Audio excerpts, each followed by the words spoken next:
Hello dears, Assalamu alaikum. My name is Sunil Kumar Ladani, PMS officer. I am going to teach you about English subject. This is your third class and we are going to study about the articles and their usage and omission of articles. So let's start.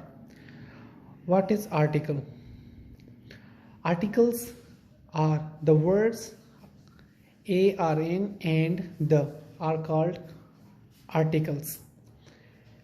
A, n and the जेके ये article आहिनि जेके use थींदा आहिनि कंहिंमें English में ऐं इहो इंग्लिश जो जेको पार्ट ऑफ स्पीच जो मेन पार्ट बि आहे आर्टिकल्स खे असां ॿिनि माना ब्रांचिस में क्लासीफाई कंदा आहियूं हिकिड़ो आहे इंडेफिनेट ॿियो आहे डेफिनेट इंडेफिनेट आर्टिकल्स खे छा चइबो आहे ऐं कहिड़ा आहिनि आर्टिकल्स अचो थो पढ़ो indefinite articles. Indefinite articles are those which are usually leaves indefinite the person or thing is spoken. मसलन आर्टिकल जेको इंडेफिनेट हूंदो आहे उनजो मतिलबु इहो आहे त जॾहिं बि यूज़ थींदो आहे या यूज़ उते थींदो आहे जिते असांखे कंहिं डेफिनेट शइ जी ज़रूरत या ख़बर न हूंदी आहे ऐं उहो उते यूज़ कंदा जिते असांखे इंडेफिनेट शइ मिलियल हूंदी आहे या इनडिफाइंड असां सब्जेक्ट रखंदा आहियूं या नाउन रखंदा आहियूं लाइक हिते असां यूज़ कयो आहे a doctor that is any doctor means हिते असां अ डॉक्टर जेको लिखूं पिया इंडेफिनेट आर्टिकल जेको यूज़ कयो आहे इहो असांखे कंहिं बि हिकु डॉक्टर जे बारे में ॿुधाए थो कंहिं बि हिकु डॉक्टर लाइ उहो डॉक्टर केरु बि थी सघे थो बजाए की उहो को पर्टिकुलर डॉक्टर हुजे ऐं उनजे अगेंस्ट में वरी असां यूज़ पढ़ंदा आहियूं ॿियो आर्टिकल कहिड़ो आहे definite article it normally points out some particular person or thing बिल्कुलु जेको हिन जे अपोज़िट आहे ऐं हिन जे लाइ असां एग्ज़ाम्पल ते लिखूं था ही सा the doctor meaning some particular doctor मतिलबु इन जो मतिलबु इहो आहे त हिते जेको असां द यूज़ कयो आहे आर्टिकल इहो कंहिं बि जेको डॉक्टर हुयो उनखे जॾहिं पर्टिकुलराइज़ कयूं था त असां ते द यूज़ कंदा आहियूं सिंपली उनखे असां डेफिनेट कंदा आहियूं असां उनखे रिकग्नाइज़ कंदा आहियूं ठीकु आहे उनखां पोइ असां चवंदा पहिरियों usage of article a or an जंहिंखे असां छा चवंदा आहियूं इनडेफिनेट आर्टिकल्स ठीकु आहे हाणे असां ए किथे यूज़ कंदा आहियूं ऐं एन किथे यूज़ कंदा आहियूं हाणे ए ऐं एन जो जेको यूज़ेज आहे उहो छा ते डिपेंड कंदो आहे उहो डिपेंड कंदो आहे choices between a and an is determined by sound ते डिपेंड कंदो ठीकु आहे लव साउंड जो मतिलबु छा अचो ॾिसो साउंड मतिलबु अहिड़ो को बि वर्ड जंहिंजो साउंड वॉवल में निकिरे लाइक अलिफ सां निकिरे जीअं if vowel sound is pronounced then the article indefinite will be used as n ठीक है लाइक जीअं असां हिते यूज़ कंदा S A double S S S उनजो अलिफ सां उचार निकिरे थो साउंड निकिरे थो वावल उचार निकिरे थो तंहिंजे करे असां छा था चऊं एन एस ठीकु आहे उन खां वरी ॿियो जेको हिते असां यूज़ कयो आहे लफ़्ज़ आहे एनिमी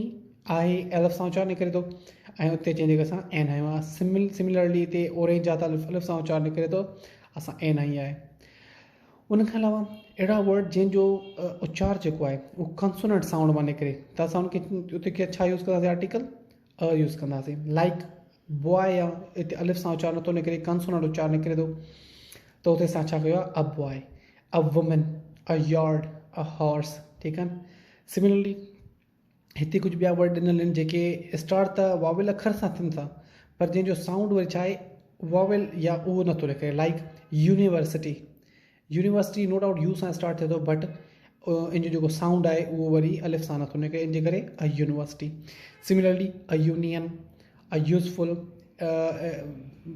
आर्टिकल एटसेट्रा जेको बि आहे या सिंपली अ 1 रुपी नोट आहे अ होटल आहे सभिनि जो उचार छा थो निकिरे अदर देन अलिफ सां निकिरे थो इन जे करे असां छा यूज़ कयो आहे आर्टिकल यूज़ कयो आहे जेको इंडेफिनेट आर्टिकल जो यूसेज आहे ठीकु आहे उनखां पोइ असां पढ़ंदासीं हाणे यूसेज ऑफ आर्टिकल द उनजो असांखे यूसेज पढ़णो आहे उनजो यूसेज छा आहे उनमें ॾिसूं था असां आर्टिकल द तव्हांखे ख़बर आहे छा आहे डेफिनेट आर्टिकल आहे डेफिनेट आर्टिकल असां इहो किथे यूज़ कंदा आहियूं like when we talk about a particular place person or thing जॾहिं असां कंहिं बि शइ जी पर्टिकुलरिटी जे बारे में ॻाल्हाईंदा आहियूं त असां उते द यूज़ कंदा आहियूं like the girl cried means अहिड़ी का छोकिरी जेका ऑलरेडी असां किथे मैंशन कई आहे या असां पर्टिकुलरली उन बारे में ॻाल्हाए चुका आहियूं तंहिंजे करे द गर्ल ओके त कंहिं शइ खे पर्टिकुलराइज़ करिणो आहे त द यूज़ कंदा आहियूं सिमिलरली वरी असां द किथे यूज़ कंदासीं, when a singular noun is meant to represent a whole class. मसलन असांखे कंहिं बि फैमिली या कंहिं क्लास जो असांखे फुल सॼी फैमिली शो करणी आहे त असां उनमें द हणी करे उनजी फैमिली खे शो करे सघूं था। लाइक काउ आहे, काउ जी फैमिली खे शो करिणो आहे द काउ। हॉर्स आहे, उनजी फैमिली शो करणी आहे द हॉर्स। केट आहे, उनजी पूरी जेका फैमिली आहे उनखे कीअं शो कंदासीं द केट। ओके। टियों यूसेज ऑफ द किथे बि यूज़ कंदा आहियूं बिफोर सम प्रॉपर नेम्स। कुछ प्रॉपर नाला आहिनि उनजे अगेंस्ट में असां द यूज़ कंदा आहियूं। उहे कहिड़ा नाला आहिनि तव्हांखे मेमोराइज़ करणा पवंदा। लाइक ओशन्स एंड सीज़ आहिनि, लाइक द पैसिफिक आहे, द ब्लैक सी आहे, त असां हिते छा कंदा आहियूं द हणंदा आहियूं स्पेसिफिकली। ठीकु आहे न। उनखां पोइ कुझु रिवर्स आहिनि जंहिंजे अॻियां असां द हणंदा आहियूं, like the Ganga, the Nile reverse जीअं आहे। ठीकु आहे। ईअं ई कुझु केनाल्स आहिनि, स्विस केनाल आहे, पनामा केनाल आहे, उनजे अॻियां छा हणंदा आहियूं असां द केनाल हणंदा आहियूं। कुझु डेज़र्ट्स आहिनि, लाइक द सहारा डेज़र्ट आहे। ठीकु आहे, उनजे असां अॻियां द यूज़ था कयूं। सिमिलरली असांजा ग्रुप ऑफ आइलैंड्स बि आहिनि, like the West Indies island. West Indies island एक ग्रुप ऑफ आइलैंड आहे, आर्कियोपेलागो, जंहिंखे असल में वन वर्ड सब्सटीट्यूशन में चयो वेंदो आहे। Archipelago means group of islands. Okay. उनखां पोइ असां द उते यूज़ कंदा आहियूं जिते माउंटेन रेंजिस वग़ैरह अची वेंदियूं आहिनि। पर्टिकुलर कहिड़ियूं असां उते नाला हिते कहिड़ा कोट था कयूं, उहे कहिड़ा नाला आहिनि, जीअं द एल्प्स, द हिमालयाज़। इहे छा आहिनि, माउंटेन रेंजिस आहिनि। इन जे करे असां हिते द इनखे हणी करे रिप्रेज़ेंट कंदा आहियूं, छो त इन जे अॻियां असांखे द हणणो आहे। इहो तव्हांखे मेमोराइज़ करिणो पवंदो। मोस्टली इहे जेके शयूं तव्हांखे ॿुधाई थियूं वञनि, इहे टेस्ट में ईंदियूं आहिनि ऐं उमेदु आहे हाणे बि ईंदियूं, त तव्हांखे घटि में घटि इन में तव्हां का ग़लती न कयो। उनखां पोइ फ्यू कंट्री नेम्स आहिनि, लाइक जीअं द यूनाइटेड किंगडम आहे, जंहिंखे असां द UK लिखंदा आहियूं, छो त यूनाइटेड किंगडम हिकिड़ो लफ़्ज़ अहिड़ो आहे जंहिंजी का माना आहे, इन जे करे द UK आहे। Similarly the USA, the USA means the United status of America, त हिते बि असां द यूज़ कंदा आहियूं। सिमिलरली हिते में सवाल तक़रीबन माना टेस्टनि में अची बि चुका आहिनि, यूक्रेन सां गॾु द लॻंदो आहे। इहो ज़हन में हुजे, तंहिंजे करे तव्हांखे इहो ज़हन में हुजे त इहो द असां हिन में ज़रूरु हणूं, ताकी असां किथे बि मिस्टेक न थिए, या कॾहिं बि असांजी जेका एरर डिटेक्शन हूंदी आहे उते असां द यूज़ न कंदासीं त पोइ उनमें असांजो जुमिलो ग़लति थी वेंदो। त द यूक्रेन कंट्री आहे, जीअं द नेदरलैंड्स आहे, द आयरिश रिपब्लिक आहे, त इन्हनि जॻह द यूज़ थींदी आहे। तव्हांखे ज़हन में रखणु घुरिजे ताकी इहो कोई बि तव्हां खां मिस्टेक वग़ैरह न थिए। उनखां पोइ तव्हांजो ॿियो अचे थो जिते यूज़ थींदो आहे द जो, कहिड़ो आहे, before names of certain books, like the Vedas, the Puranas, the Ramayanas. ही छा आहिनि, ही कुझु रिलीजियस बुक्स आहिनि जंहिंजे अगेंस्ट में या जंहिंजे बिफोर असां छा यूज़ कयो आहे, डेफिनेट आर्टिकल द। ओके। इहे तव्हांखे यादि करणा पवंदा आहिनि ऐं इहे तव्हां यादि थी वेंदा जॾहिं तव्हां इनखे प्रैक्टिस कंदो, ज़हन ते माना घुमाईंदो ऐं प्लस में इनखे आवाज़ में पढ़ंदो, तव्हांजे ज़हन में अची वेंदो इहे सभु शयूं। उनखां पोइ अचे थो before names of unique things. Unique जो मतिलबु इहो आहे अहिड़ियूं शयूं जेके नायाबु हुजनि। नायाबु कीअं, जीअं सन आहे, छा तव्हांखे ॿियो सन मिले थो तव्हांजे सोलर सिस्टम में, नथो मिले न, त इहो यूनिक शइ आहे, तंहिंजे करे असां हिनखे द सां रिप्रेज़ेंट कंदा आहियूं, द सन। उनखां पोइ आहे द स्काई। द स्काई छो त आसमान यूनिक शइ आहे ऐं अहिड़ी कुदरत जी शाहकार आहे जेको मतिलबु असांखे ॿियो किथे नथो मिले या ॿियो कहिड़ो नथो मिले, sky, the sky. Similarly the ocean, the sea, the earth. ठीकु आहे, इहे सभु छा आहिनि, यूनिक शयूं आहिनि, इन जे करे असां हिन सां गॾु आर्टिकल डेफिनेट द यूज़ कयो आहे। उनखां पोइ जेको सुपरलेटिव्स आहिनि असांजा, जेको बि सुपरलेटिव अचे थो उनजे असां अगेंस्ट में या उनजे बिफोर असां छा यूज़ कंदा आहियूं, the definite article. Like the darkest hour जीअं हूंदो आहे, द बेस्ट फ्रेंड हूंदो आहे, त उहो बेस्ट, इहे सो डार्केस्ट छा आहिनि, इहे सुपरलेटिव्स आहिनि। डार्क जो या ही जो गुड जो, त इहे छा आहिनि, सुपरलेटिव्स आहिनि। त इन सुपरलेटिव जे अॻियां असां छा कयो आहे, द यूज़ कयो आहे। ओके। उनखां अलावा असां द किथे यूज़ कंदा आहियूं, बिफोर ऑर्डिनल्स नंबर जेके हूंदा आहिनि, जीअं फस्ट आहे, 9th आहे, 10th आहे, सेकंड आहे, फस्ट आहे, जेके बि आहिनि, इन्हनि जे अॻियां असां छा यूज़ कयूं, the first, the second, the third, the fourth. Okay. त इन्हनि जे अॻियां असां छा कंदा आहियूं, यूज़ कंदा आहियूं। ॿिया हूंदा आहिनि, हे ऑर्डिनल्स आहिनि, ॿिया आहिनि कार्डिनल्स, 1 2 3 4 5 6, उन जे अॻियां असां द यूज़ न कंदा आहियूं। ओके। उनखां पोइ असांजो हिकिड़ो ॿियो यूज़ेज आहे द जो, किथे आहे, कुझु इंस्ट्रूमेंट जेके आहिनि म्यूज़िकल, उनजे अगेंस्ट में बि यूज़ कंदा आहियूं। लाइक जीअं द फ्लूट आहे, फ्लूट चइबो आहे बांसुरी वग़ैरह खे। ईअं माना तव्हांजा जेके द वायोलिन वग़ैरह आहे ईअं यूज़ थींदा आहिनि इंस्ट्रूमेंट जा इंग्लिश में बि। उन खां पोइ यूज़ थींदो आहे द ॿियो किथे before a noun to give force of a superlative. Means कॾहिं कॾहिं अहिड़ो नाउन जेको हूंदो त माना असांजो सुपरलेटिव फॉर्म में न हूंदो आहे, बट उनखे सुपरलेटिव फॉर्म जी फोर्स ॾियणो हूंदो आहे त असां द यूज़ कंदा आहियूं। लाइक हे जेको जुमिलो लिखियलु आहे the verb is the word, माना वर्ब उहो वर्ड आहे, मीन्स ज़ोर था ॾियूं इम्फेटिक था कयूं उनखे। जेके असां द कटियो था पोइ सिंपली पढ़ूं verb is the word, verb छा आहे वर्ड आहे, छा आहे वर्ब सिंपली चवंदासीं वर्ड आहे। बट जॾहिं असां द सां एड कई आहे the verb is the word, इहो वर्ब हिकु अहिड़ो वर्ड आहे जेको असां पोइ अॻिते डेफिनेशन कंदाऊं, माना असां सॼो एम्फसाइज़ किथे था कयूं द वर्ब ते, त उनखे माना सुपरलेटिव जो फोर्स ॾियण जे लाइ असां द एड कयो आहे। ठीकु आहे। उन खां पोइ तव्हांजो अचे थो as an adverb with comparative. कॾहिं कॾहिं असां द यूज़ कंदा आहियूं कंहिं बि एडवर्ब सां माना मिलाइण जे लाइ, उनखे कंपेरेटिव करण जे लाइ। जीअं हिते कनि the more the mayor, the more the mayor, इन जी जेको द जेको यूज़ थियल आर्टिकल डेफिनेट, इहो छा थो करे इनखे एज़ एन एडवर्ब तौरु यूज़ थियल आहे जेको कंपेरेटिव फॉर्म में इनखे यूज़ कराए थो। ठीकु आहे। तक़रीबन इहे मेन शयूं तव्हांजूं तव्हांखे मेमोराइज़ करणियूं आहिनि ऐं थ्रू दिस वीडियो तव्हांखे यादि बि करे वेंदो। ऐं तव्हांजा जेके क्यूरीज़ हुजनि मुंहिंजे नंबर में लिखियलु आहे, तव्हां उहो मूंखां पुछी सघो था। पंहिंजो पहिरियों नालो ॿुधाए करे त ज़ाहिर सी ॻाल्हि आहे छो त रिप्लाई कयूं, अननोन नंबर घणा ईंदा रहंदा आहिनि, इन खां बहितर तव्हां में मैसेज करे छॾो त मूंखे ख़बर पवंदी त पोइ उन हिसाब सां मां तव्हांखे इन जो PDF बि सेंड करे सघां थो। ठीकु आहे। उन खां अलावा असां आर्टिकल जो हाणे हिकिड़ो ॿियो जो आहे त आर्टिकल जिते किथे असां यूज़ न कंदा आहियूं, किथे किथे असां आर्टिकल खे ओमिट बि कंदा आहियूं। आर्टिकल खे ओमिट कंदा आहियूं त उहे कहिड़ियूं जॻहियूं जिते असां आर्टिकल न यूज़ कंदा आहियूं, उहे आर्टिकल जॻहियूं कहिड़ियूं उहे ॾिसूं हिते। ओमिशन ऑफ आर्टिकल, किथे किथे असां आर्टिकल न यूज़ कंदा आहियूं। ठीकु आहे। Like before names of substances and abstract noun, like sugar is bed for teeth. Sugar छा आहे हिकिड़ो सब्सटेंस आहे जंहिंमां ॿियूं शयूं का तयारु थी सघनि थियूं।